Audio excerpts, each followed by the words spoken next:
हाय, कैसे हैं आप सभी। आई होप आप सभी बहुत अच्छे होंगे। तो चलिए हम अपने क्वेश्चंस को कंटिन्यू रखते हैं और चीज़ों को सीखने की कोशिश करते हैं जहाँ तक हो सके।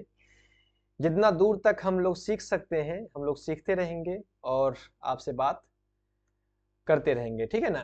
तो जैसा कि आप जानते हैं कि हम 55 क्वेश्चंस पे बात कर चुके हैं। 55 क्वेश्चंस हमारा अभी तक जो है कंप्लीट हो चुका है और अब हम बात करेंगे क्वेश्चन नंबर 56 से, ठीक है ना।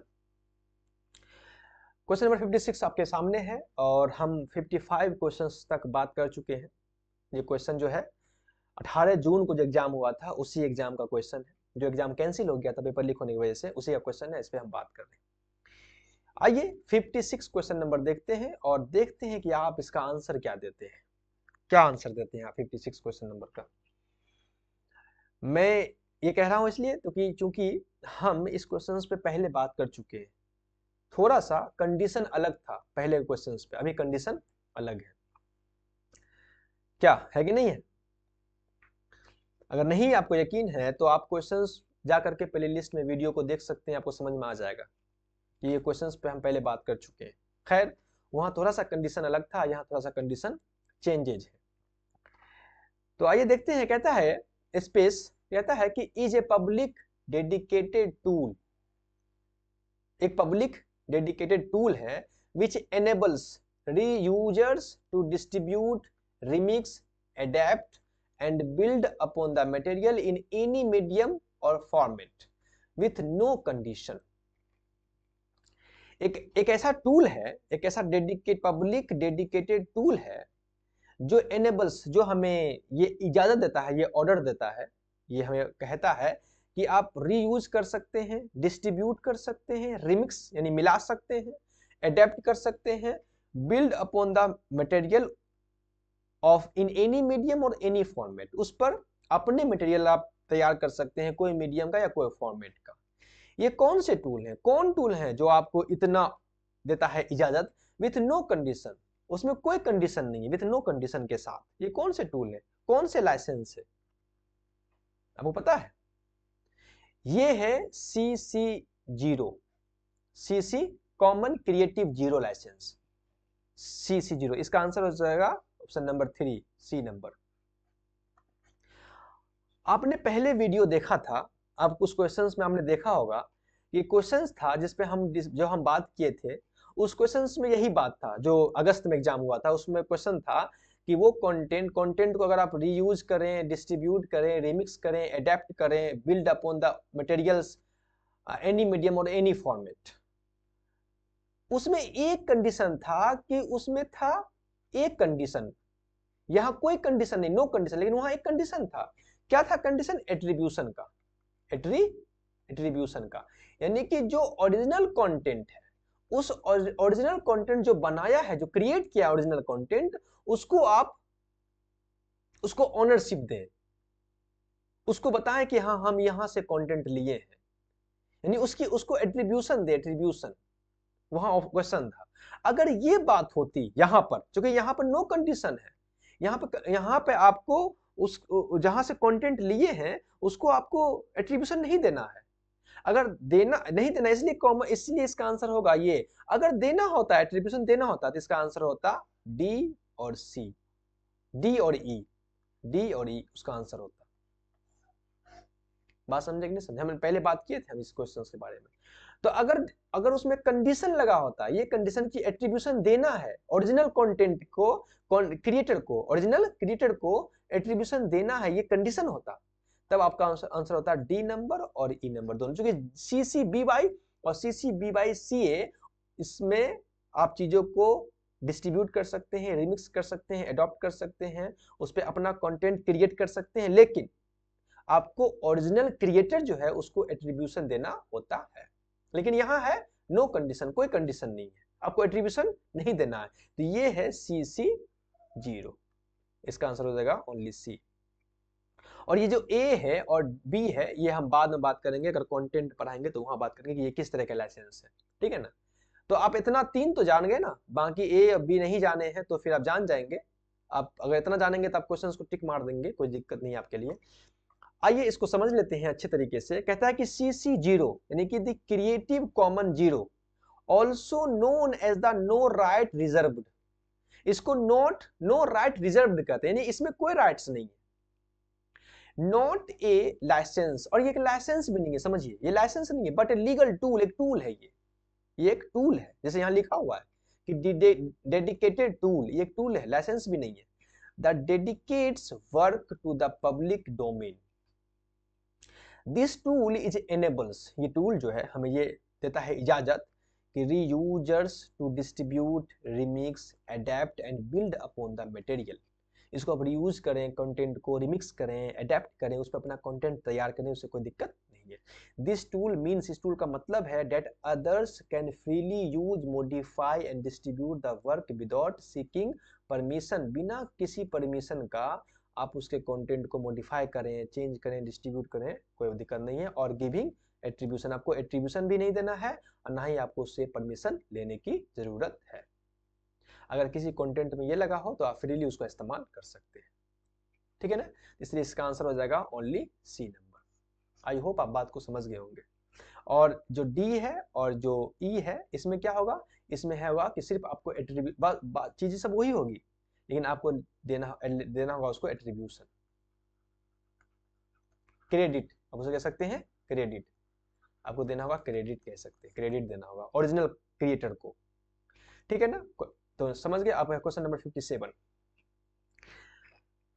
क्वेश्चन नंबर 57 क्या है, कहता है कि from the steps given below, जो स्टेप्स दिया हुआ है नीचे में, choose the correct sequence, correct sequence को चूज करना है of steps in clinical counselling. Clinical counselling के स्टेप को गिवन बाय विलियमसन। विलियमसन ने जो क्लिनिकल काउंसलिंग के जो स्टेप्स दिए हैं, उस स्टेप्स को करेक्टली सीक्वेंस बनाना है, उसको सीक्वेंस में बना दीजिए, कीजिए। 5 स्टेप्स दिए हुए हैं, इसके करेक्टली सीक्वेंस क्या होंगे। मैंने आपको पहले ही कहा था, एक बार याद रखिए, इस तरह के स्टेप्स आएंगे तो कुछ इंपॉर्टेंट चीज मैंने आपको कहा था कि आप आइडेंटिफिकेशन ऑफ द प्रॉब्लम, याद रखा कि आइडेंटिफिकेशन का ऐसा कुछ होगा, आइडेंटिफिकेशन फर्स्ट स्टेप में हो सकता है, या होगा analysis, need analysis, need analysis, analysis analysis sorry need analysis, इस तरह की चीजें होंगी। तो यहाँ है पहले एनालिसिस, अगर नहीं है तो आप याद रखिए कि विलियमसन जो है वो जो अपना क्लिनिकल काउंसलिंग के जो स्टेप्स दिए हैं उसमें पहले है एनालिसिस, नीड एनालिसिस, इसलिए पहला होगा इसका डी। डी मतलब यहाँ भी डी है और यहाँ भी डी है और यहाँ नहीं है यहाँ, तो इसलिए ये खत्म हो गया और ये खत्म हो गया, ठीक है। जब एनालिसिस कर लेंगे, हम एनालिसिस कर लेंगे, तब हम करेंगे सिंथेसिस, सिंथेसिस यानी बी नंबर, यानी यहाँ बी है, यहाँ बी है, सिंथेसिस हो जाएगा सेकंड नंबर बी। पहले करते हैं एनालिसिस, तब करते हैं हम सिंथेसिस। जब एनालिसिस कर लिए, सिंथेसिस कर लिए, तब हम करते हैं डायग्नोस, तब हम करते हैं थर्ड नंबर पर डायग्नोस। तो यहाँ सी है और यहाँ ये है, इसलिए इसका कैंसिल ही होगा, ये हो जाएगा सही, आपका ये आंसर हो जाएगा। उसके बाद हम करते हैं सी प्रोग्नोसिस, प्रोग्नोसिस, और लास्ट में करते हैं काउंसलिंग और ट्रीटमेंट 5 नंबर, इसलिए आपका आंसर ये हो जाएगा। यानी कि पहला काम है एनालिसिस करना, तब है सिंथेसिस करना, तब है डायग्नोसिस करना, तब है प्रोग्नोसिस करना, तब है काउंसलिंग ट्रीटमेंट। ये है विलियमसन के क्लिनिकल काउंसलिंग के स्टेप्स। आइए इसको अच्छे से समझते हैं और आपको याद भी रखना है वो क्या है। The correct sequence steps in clinical counselling is given by Williamson. Williamson जो क्लिनिकल काउंसलिंग के जो सीक्वेंस दिए थे, स्टेप्स दिए थे, उसका करेक्ट सीक्वेंस क्या है। पहला है analysis, analysis first analysis. Analysis मतलब क्या, एनालिसिस मतलब identifying the end understanding the clients problem. Analysis मतलब एनालाइज करना है, आइडेंटिफाई करना है और समझना है क्लाइंट के प्रॉब्लम को, यही एनालिसिस है, यही एनालिसिस है। क्लाइंट के जो प्रॉब्लम होंगे उसको आइडेंटिफाई करना है, उसको अंडरस्टैंड करना है। जब ये कर लेंगे, जब उसको आइडेंटिफाई कर लेंगे, अंडरस्टैंड कर लेंगे उसके क्लाइंट के प्रॉब्लम्स को, तब हम करेंगे सिंथेसिस। सिंथेसिस मतलब integrating information to a form of comprehensive picture. उसके जो प्रॉब्लम्स है, उस प्रॉब्लम्स को एक कॉम्प्रिहेंसिव पिक्चर देंगे उसको, integrating information to form a comprehensive picture. जो जो इंफॉर्मेशन होंगे उस इंफॉर्मेशन को इंटीग्रेट करेंगे और उसके जो प्रॉब्लम से उसको एक कम्प्रिहेंसिव पिक्चर देंगे, एक डायग्राम देंगे उसको। और जब ये कर लेंगे तब डायग्नोसिस, ड्राइंग कंक्लूजन, तब हम कंक्लूजन निकालने की कोशिश करेंगे and identifying the root cause. Diagnosis मतलब drawing conclusion and identifying the root cause. Conclusion हम एक ड्रॉ करेंगे, कंक्लूजन ड्रॉ करेंगे और रूट कॉज क्या है उस रूट कॉज को आइडेंटिफाई करने की कोशिश करेंगे, इसे कहते हैं डायग्नोस करना। उसके बाद क्या होगा, जब हम रूट कॉज को आइडेंटिफाई कर लेंगे, एक कंक्लूजन ड्रॉ कर लेंगे, तब हम प्रोग्नोसिस करेंगे। प्रोग्नोसिस मतलब प्रिडिक्शन द आउटकम्स, एक आउटकम्स क्या होगा उसको प्रिडिक्ट करेंगे।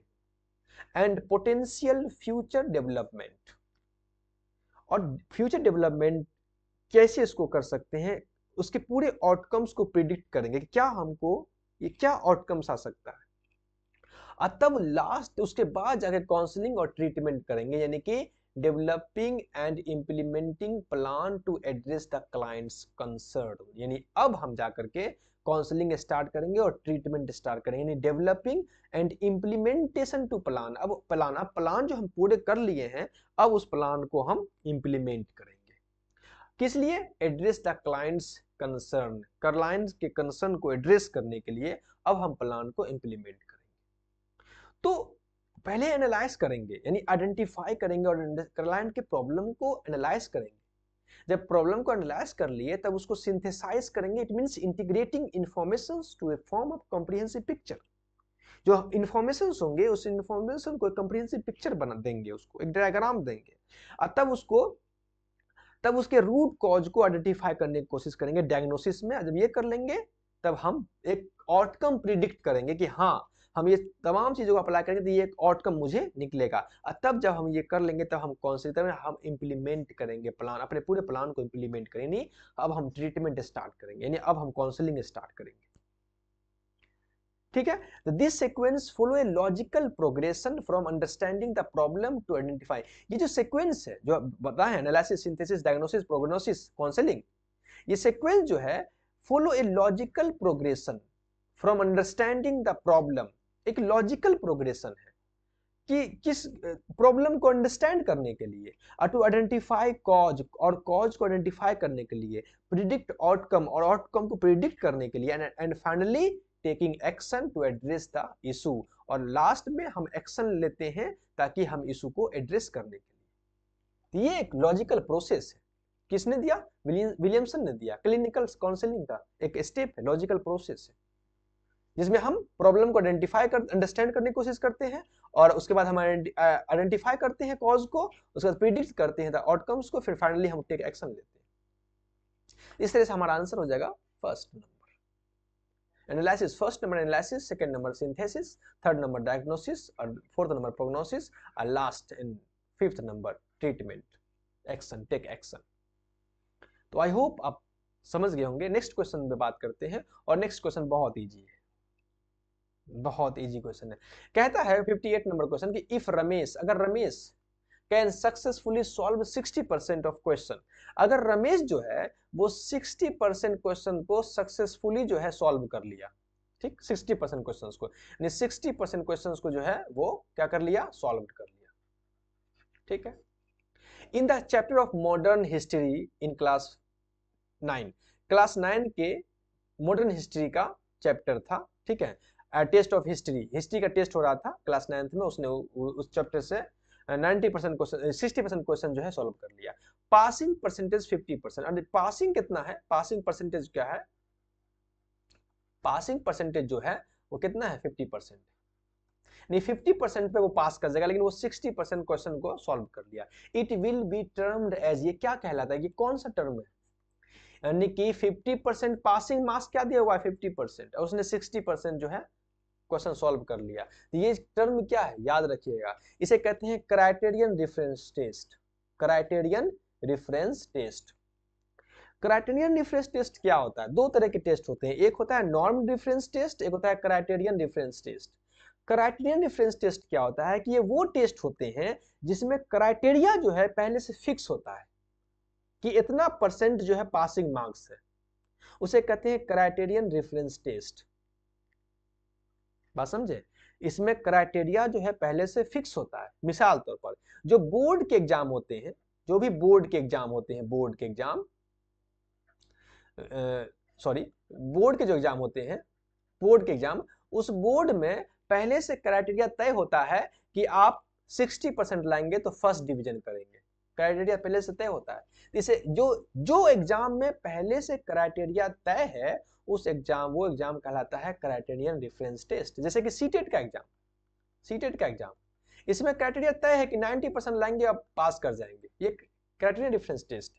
लेकिन कुछ टेस्ट ऐसे हैं जिसमें क्राइटेरिया पहले से फिक्स नहीं होता है, वो कैंडिडेट को देख करके और क्वेश्चंस की डिफिकल्टी को देख करके बाद में क्राइटेरिया टेस्ट, बाद में क्राइटेरिया फिक्स किया जाता है एग्जाम के बाद। अब वो एग्जाम उससे वैसे टेस्ट को कहते हैं नॉर्म रेफरेंस टेस्ट। जैसे कि आपका नेट का एग्जाम है, जैसे कि जो नेट का एग्जाम है, नेट का एग्जाम है, ये नॉर्म रेफरेंस टेस्ट है। क्यों? क्योंकि नेट के एग्जाम में क्राइटेरिया पहले से फिक्स नहीं है, क्वेश्चंस की डिफिकल्टी और कैंडिडेट के नंबर ऑफ कैंडिडेट के हिसाब से हर साल जो है वो क्राइटेरिया जो है चेंज होता रहता है। कभी 66% होता है, कभी 67% होता है, कभी 68% होता है। तो जिस क्वेश्चंस के, जिस टेस्ट का, जिस एग्जाम का क्राइटेरिया पहले से फिक्स हो उसे कहते हैं क्राइटेरियन डिफरेंस टेस्ट। और जिसके क्राइटेरिया फिक्स नहीं हो, जो क्वेश्चंस की डिफिकल्टी और नंबर ऑफ स्टूडेंट्स के बेस पर क्राइटेरिया बाद में बनता हो, उसे कहते हैं norm reference test. I hope आप बात समझ गए होंगे। तो रमेश जो यहाँ क्राइटेरिया तय था, यहाँ क्राइटेरिया जो है 50% फिक्स था, इसलिए ये क्राइटेरियन डिफरेंस टेस्ट इसका आंसर होगा। क्वेश्चन आई समझ लेते हैं अच्छे तरीके से। Criterion difference test, this type of test evaluates the students performance. ये टेस्ट जो है वो स्टूडेंट्स के परफॉर्मेंस को टेस्ट करता है, इवेलुएट करता है। क्या चीज को इवेलुएट करता है? स्टूडेंट्स के परफॉर्मेंस को अगेंस्ट ए प्री डिटरमाइंड स्टैंडर्ड। जो प्री डिटरमाइंड स्टैंडर्ड है, जो पहले से तय किया हुआ स्टैंडर्ड है, उसके अगेंस्ट। और क्राइटेरिया, जो पहले से क्राइटेरिया फिक्स किया गया है उसके अगेंस्ट में स्टूडेंट्स के परफॉर्मेंस को इवेलुएट करता है। यानी कि क्राइटेरिया फिक्स है 60% और इसी के अगेंस्ट, यानी कि 60% और इसी के अगेंस्ट जो है वो स्टूडेंट्स के परफॉर्मेंस को देखता है। मींस जैसे यहाँ पर in the case 50% passing marks है, यहाँ पर पासिंग मार्क्स कितना था? 50%। एंड रमेश स्कोर 60%, रमेश ने 60% स्कोर किया। Indicate that has met a exceeding the criteria. इसका मतलब क्या है? उसने क्राइटेरिया को एक्सीड किया, क्राइटेरिया को पा लिया, क्राइटेरिया को मेट कर गया, इसलिए क्राइटेरियन डिफरेंस टेस्ट। बात समझे कि नहीं समझे? और नॉर्म डिफरेंस टेस्ट क्या होता है? Norm difference test, this type of test compare students performance to that of their pairs. या समझिएगा, जो नॉर्म डिफरेंस टेस्ट है, ये नॉर्म डिफरेंस टेस्ट स्टूडेंट्स के परफॉर्मेंस को कंपेयर करता है किसके साथ?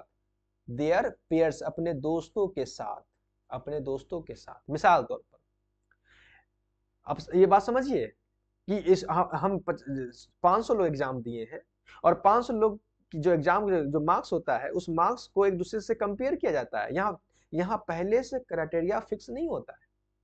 There is no indications of this in this scenario. इसमें कोई इंडिकेशन पहले से नहीं होता है फिक्स कि इतना परसेंट में पास करेंगे, इतना परसेंट फेल करेंगे। कोई भी इंडिकेशन पहले से फिक्स नहीं होता है। स्टूडेंट्स की परफॉर्मेंस को दूसरे स्टूडेंट्स के परफॉर्मेंस से कंपेयर किया जाता है और इस तरह से बाद में एक क्राइटेरिया फिक्स होता है। बाद में रिजल्ट के बाद, रिजल्ट के बाद मतलब नहीं, उसके कंपेयर करके तब रिजल्ट बनाई जाती है। तो आई होप इस बात को आप समझ गए होंगे। और डायग्नोसिस टेस्ट क्या होता है आप जानते हैं। This type of test identifies students strength and weakness. ये डायग्नोसिस टेस्ट जो है ये कौन से टेस्ट हैं? ये वो टेस्ट हैं जिसके अंदर हम स्टूडेंट्स के स्ट्रेंथ को और स्टूडेंट्स के वीकनेस को आइडेंटिफाई करते हैं। ऐसे टेस्ट को डायग्नोसिस टेस्ट कहलाता है, often used in form of instructions. Diagnosis test, diagnosis में हम क्या करते हैं? स्टूडेंट्स के वीकनेस को, स्टूडेंट्स के स्ट्रेंथ को हम टेस्ट करते हैं, उसे कहते हैं डायग्नोसिस, डायग्नोस करते हैं। और रेमेडियल टेस्ट क्या होता है? The type of test identify areas where the students needs remedial or extra support. ये जो रेमेडियल टेस्ट होता है, ये रेमेडियल टेस्ट जो है वो आइडेंटिफाई करता है किस चीज को? उस एरिया को जहां स्टूडेंट्स को नीड है, जरूरी है एंड रिमेडिएशंस और एक्स्ट्रा सपोर्ट, और वहाँ स्टूडेंट्स को एक्स्ट्रा सपोर्ट दी जाती है। यानी कि रेमेडियल टेस्ट में वो टेस्ट है जिसमें हम स्टूडेंट्स के उस एरिया को आइडेंटिफाई करने की कोशिश करते हैं जो एरिया कमजोर है, और उसको हमें एक्स्ट्रा सपोर्ट दे करके उस एरिया को स्ट्रॉन्ग करते हैं, उसे कहते हैं रेमेडियल टेस्ट। और डायग्नोसिस टेस्ट मतलब हम स्टूडेंट के स्ट्रेंथ और वीकनेस को आइडेंटिफाई करते हैं कि कहाँ विद्यार्थी कमजोर है, कहाँ विद्यार्थी स्ट्रॉन्ग है, और बाकी चीजें तो आपको सामने मैंने रख दिया। तो इस तरह से आपका आंसर हो जाएगा criterion reference test. Clear? Question number 59। तो आइए देखते हैं क्वेश्चन नंबर 59। Question number 59। यहाँ लिस्ट 1 और लिस्ट 2 के साथ मैच करना है, और बहुत इजी क्वेश्चन है, हमने कई बार इस पे बात किया है। आप जानते हैं, अगर आपने वीडियो देखा होगा तो आप जानते हैं कि हमने 2 बार बात किया है सलमंका स्टेटमेंट पर, सलमंका स्टेटमेंट पर, जो 1994 में आया था, 1994 में। इसलिए सलमंका स्टेटमेंट का आंसर हो जाएगा ये, उसका हो जाएगा बी नंबर, इसका बी। और आप देखेंगे तो बी का 4 ना तो यहाँ है, बी का 4 ना तो यहाँ है, बी का 4 ना तो यहाँ, इसलिए बी का 4 ये है, इसलिए इसका आंसर हो गया ये फर्स्ट, ये थर्ड नंबर। क्लियर हो गया, खेला खत्म। तो अब मैंने कई बार क्वेश्चंस पे बात किया है, क्वेश्चंस बार बार रिपीट होते हैं एग्जाम में। अगर आप क्वेश्चंस को डिटेल से देखें, चूंकि मैं डिटेल से बात करता हूँ, देखें तो आपको समझ में आएगा कि हमने क्या क्या चीज सीखा है क्वेश्चंस को डिस्कशन के दौरान। तो जो नेशनल ट्रस्ट एक्ट है, इसमें हम बात कर चुके हैं। नेशनल ट्रस्ट एक्ट ये 1999 में इसमें ये आया था, इसलिए इसका थर्ड नंबर हो जाएगा, 1999 थर्ड नंबर। उसके बाद है जो सलमंका स्टेटमेंट पे तो बात कर चुके हैं। उसके बाद है right of person with disability act. Right of person with disability act ये हुआ था 2016 में, 2016 में, इसलिए इसका आंसर फर्स्ट हो जाएगा। उसके बाद है United Nations convention on right of person with disability, ये है 2006, ये हो जाएगा, इसका हो जाएगा सेकेंड नंबर। इस तरह आप देखें, इस तरह से मतलब कई क्वेश्चन हम सब पे बात कर चुके हैं। Right of person with disability act पे हम बात कर चुके हैं, United Nations convention on right of person with disabilities पे हम बात कर चुके हैं, हम सलमंका स्टेटमेंट पे बात कर चुके हैं, हम नेशनल ट्रस्ट एक्ट पे बात कर चुके हैं। ऐसी बात नहीं हमने बात नहीं किया है। तो क्वेश्चंस को जब हम एक्सप्लेन कर चुके, क्वेश्चंस को एक्सप्लेन किया जाता है ना बहुत अच्छे तरीके से, तो आप एक क्वेश्चंस में 10 बातें सीखते हैं। आइए इसको समझ लेते हैं अच्छे तरीके से, ताकि जो चीजें और निकलनी हो बाहर निकल के आ जाए हमारे सामने में। National Trust Act. National Trust Act. The National Trust Act as a legislation enacted in India in 1999. 1999 में हिंदुस्तान में ये कानून पारित किया गया था, इनेक्ट किया गया था, लेजिस्लेशन कानून नेशनल ट्रस्ट एक्ट का, विथ द प्राइमरी ऑब्जेक्टिव। इसका जो प्राइमरी ऑब्जेक्टिव था याद रखिएगा, नेशनल ट्रस्ट एक्ट, इसका जो प्राइमरी ऑब्जेक्टिव था वो क्या था? Providing for the constitution of a body at the national level. Provide करना for the constitution of a body at the national level. For the welfare of persons with autism, यानी उस इंसान के, उस persons के welfare पर इसको मतलब काम करना था, जो इंसान जो ऑटिज्म के शिकार हो, जो सेरिब्रल पाल्सी के शिकार हो, जो मेंटल रिटार्डेशन के शिकार हो, जो मल्टीपल जिसके पास मल्टीपल डिसेबिलिटीज हो, इन तमाम लोगों के वेलफेयर पर काम करना इसका मेन प्राइमरी ऑब्जेक्टिव था। किसका? सलमंका नेशनल ट्रस्ट एक्ट का, ठीक है ना। उसके बाद Salamanca statement, the Salamanca statement is a landmark document adopted by the World Conference on Special Needs Evaluation held in Salamanca, Spain in 1994. 1994 में 1994 में स्पेन के सलमंका में एक world conference on special needs education हुआ था, उसमें इस डॉक्यूमेंट को, सलमंका स्टेटमेंट को एडॉप्ट किया गया था। द स्टेटमेंट इम्फेसाइज, जो स्टेटमेंट है वो इम्फेसाइज करता है, जोर देता है the need for inclusive education, inclusive education की जरूरतों पर जो जोर देता है। And all children have the right to education regardless of their abilities and disabilities, और ऑल चिल्ड्रेन, सभी बच्चों को ये अधिकार है कि वो शिक्षा हासिल करे, चाहे वो एबिलिटी, चाहे regardless of their abilities and disability, यानी डिसेबिलिटी और एबिलिटी के रिगार्डलेस, इसके मतलब इन तमाम को बिना सोचे समझे, मतलब जरूरत नहीं है, इन सबको बिना ध्यान दिए हुए हर बच्चे को शिक्षा मिलने का अधिकार है, राइट्स है, उस पर ये जोर देता है सलमान का स्टेटमेंट। उसके बाद है rights of person with disability act. Rights of person with disability RPWD act is a comprehensive legislation, एक कॉम्प्रिहेंसिव कानून है, इनेक्टेड इन इंडिया इन 2016। 2016 में इंडिया में कानून को इनेक्ट किया गया था, रिप्लेसिंग द अर्लियर इसको रिप्लेस किया गया था earlier person with disability equal opportunities protections of right and full participation act 1995। याद रखिए इस बात को, यानी कि right of person with disability act जो है आरपीडब्ल्यूडी जो है वो 2016 में इस कानून को इनेक्ट किया गया था, पारित किया गया था। किसको रिप्लेस करके?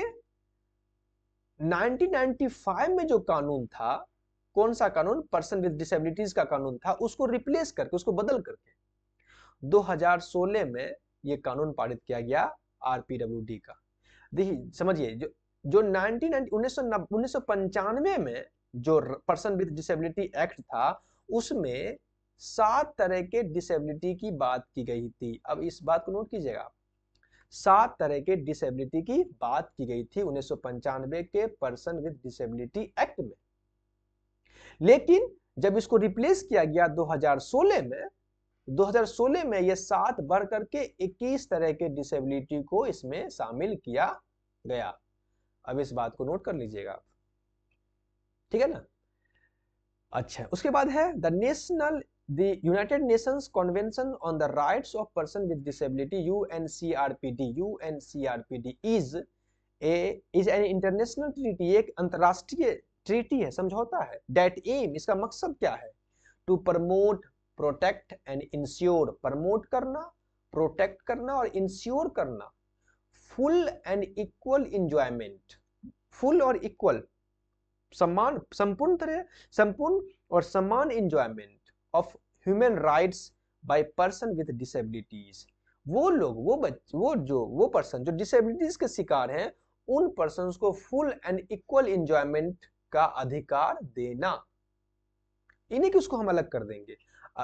एडॉप्टेड इन 2006, इसको 2006 में एडॉप्ट किया गया and entered into force in 2008, और 2008 में इसको फोर्स मतलब ये लागू हुआ। 2006 में इसको एडॉप्ट किया गया और 2008 में ये लागू हुआ। तो इस तरह से आपका आंसर हो जाएगा नेशनल ट्रस्ट एक्ट जो है वो 1999, यानी कि 3 नंबर इसका आंसर है। और सलमान का स्टेटमेंट जो है 1994, यानी कि 4 इसका है। और right of person disability act जो है 2000, इसका सी का फर्स्ट हो जाएगा, यानी कि 2016। और यूनाइटेड नेशन कन्वेंशन जो है 2006, यानी कि 3rd नंबर, इसलिए इसका आंसर जो है ये। Clear? Next question and last question आज का। Components of educational management are. Educational management के कंपोनेंट्स कौन है? एजुकेशनल मैनेजमेंट के कंपोनेंट्स कौन है? ये बात समझ लीजिए कि एजुकेशनल मैनेजमेंट के 4 कंपोनेंट्स हैं।